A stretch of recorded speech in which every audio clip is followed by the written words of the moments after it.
Sebuah film diperlihatkan Seo Jin yang sedang berada di pengadilan, di mana ia sedang menangguhkan kekerasan dalam rumah tangga dan gugatan hak asuh anak. Setelah persidangan selesai, Kim Sang-man keluar dan ia ditanyai para wartawan, di mana ia berbohong kalau Seo Jin memalsukan laporannya. Scene berganti di mana Tokyo dan temannya sedang mengecek di semua ruangan, dan terlihat para polisi sedang bersembunyi. Di lain sisi, Seo Jin dicurigai juga bagian dari perampokan, namun kapten belum meyakinkannya.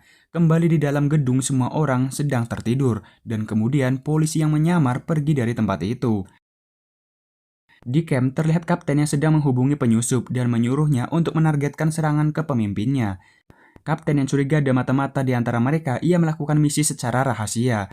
Keesokan paginya, terlihat Berlin yang dibawakan makanan oleh Rio. Di sana, Berlin ternyata sedang sakit, namun Rio tidak mempercayainya.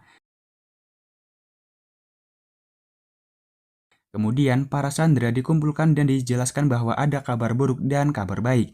Untuk kabar buruk, ia bilang kalau Berlin akan pergi sementara. Sedangkan kabar baiknya, ia memperlihatkan Yunmi kalau ia sebenarnya masih hidup. Kemudian, para sandera senang melihat hal tersebut. Dengan dijadikannya pemimpin, Tokyo mengubah sedikit aturan untuk wanita dan pria akan tidur secara terpisah. Scene berganti, Seo Jin berangkat ke TKP, dan di sana ia dicurigai para agen. Ternyata profesor telah memasukkan alat penyadap kepada Seo Jin, namun ia tidak tahu. Kembali ke para sandera, di sana direktur berbincang dengan Yunmi bahwa ia telah merasa kehilangan. Tetapi di sini Yunmi merasa kalau semua itu bohong. Yunmi kemudian dibawa Denver ke sebuah ruangan. Di sini terlihat ada mata-mata dari agen yang sedang mendengarkan pembicaraan Yunmi dengan Denver. Sampai kemudian agen itu bertemu dengan Pak Direktur yang lewat. Ia bertanya siapa kamu, dikarenakan ia belum pernah melihat sebelumnya. Ia bilang kalau ia adalah salah satu dari mahasiswa. Sampai akhirnya Kim datang dan bilang kalau dia adalah supir bis sekolah. Ia kemudian membawanya ke sebuah tempat dan bertanya apa ia mengetahui seseorang yang bernama Profesor. Tetapi Kim tidak mengetahuinya. Scene berganti di mana Seo Jin ternyata sudah mengetahui kalau Profesor sebenarnya tidaklah berada di dalam gedung percetakan, tetapi ia memantau di luar ruangan. Profesor yang mendengar pembicaraannya merasa kesal karena sudah diketahui. Kemudian terlihat Yunmi didatangi agen polisi dan Kim. Ia ditanyai apakah tahu dengan seseorang bernama Profesor. Dikarenakan Yunmi adalah sandera yang paling dekat dengan perampok, Yunmi juga kebingungan karena tidak pernah melihatnya.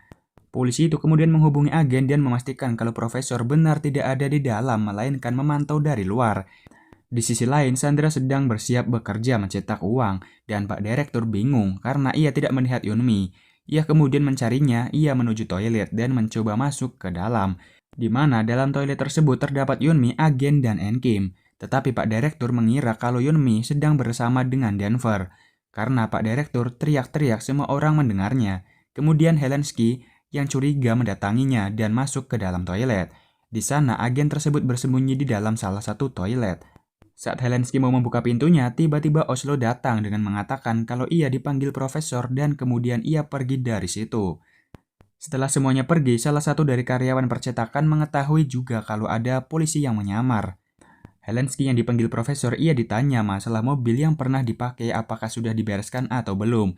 Dikarenakan di mobil tersebut terdapat banyak sidik jari semua perampok. Helensky kemudian bilang kalau masalah itu sudah aman. Di lain tempat terlihat Seo Jin ternyata juga sedang mencari mobil yang sebelumnya perampok bawa. Ia kemudian menemukan di mana tempat tersebut. Di sisi lain terlihat Pak Direktur, agen, dan Kim sedang merencanakan sesuatu, di mana rencana mereka adalah menjebak salah satu perampok dan memukulinya agar bilang di mana profesor sebenarnya. Dan ia menggunakan Yunmi untuk menjebak Denver, kemudian aksinya pun dilakukan. Denver yang sedang mengawasi para sandera mendapatkan surat dari Yunmi. Yunmi meminta bertemu dengannya di sebuah tempat dan Denver pun menurutinya. Setelah berada di sebuah ruangan yang gelap, Denver mencari Yunmi dan tiba-tiba ia dipukul hingga pingsan. Setelah sadar dengan sudah diikat dan kepalanya ditutup plastik, ia kemudian diinterogasi oleh direktur dan polisi itu dan ditanyai di mana profesor dan siapa sebenarnya. Denver tidak mau menjawab. Sampai pada akhirnya direktur menebak kalau profesor adalah Tokyo. Di lain tempat terlihat profesor sedang mengendarai motor dan menuju ke tempat penjualan mobil ilegal. Di sana ia sedang mencari mobil yang pernah dipakai dan akan menghilangkan sidik jarinya. Profesor kemudian menemui orang di sana dan menanyakan apakah dia mempunyai mobil yang dicarinya, namun orang tersebut mengira kalau profesor adalah polisi dan ia ingin menangkapnya.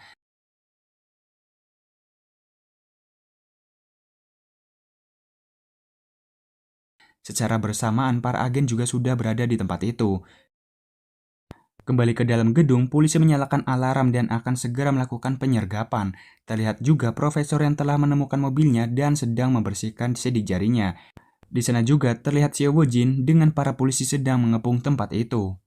Kemudian diperlihatkan Tokyo dan lainnya sedang mengatasi apa yang terjadi di dalam, sehingga alarm berbunyi. Ia kemudian mengumpulkan para sandera untuk ditempatkan di lobi. Semua sandera panik karena mengira ada kebakaran. Denver yang sedang dihajar direktur tiba-tiba ditolong oleh Yeonmi. Ia menodongkan senjata ke direktur dan melepaskan Denver.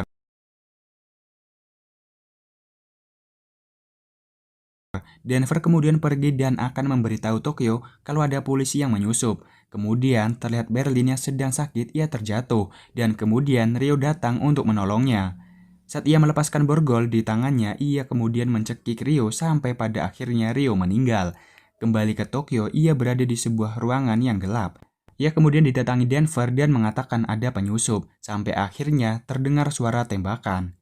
Kapten kemudian dihubungi polisi yang menyusup dan bilang kalau profesor tidak ada di situ. Di lain tempat juga profesor yang sudah tersudut, ia kemudian menyalakan mobilnya dan langsung tancap gas. Film pun selesai.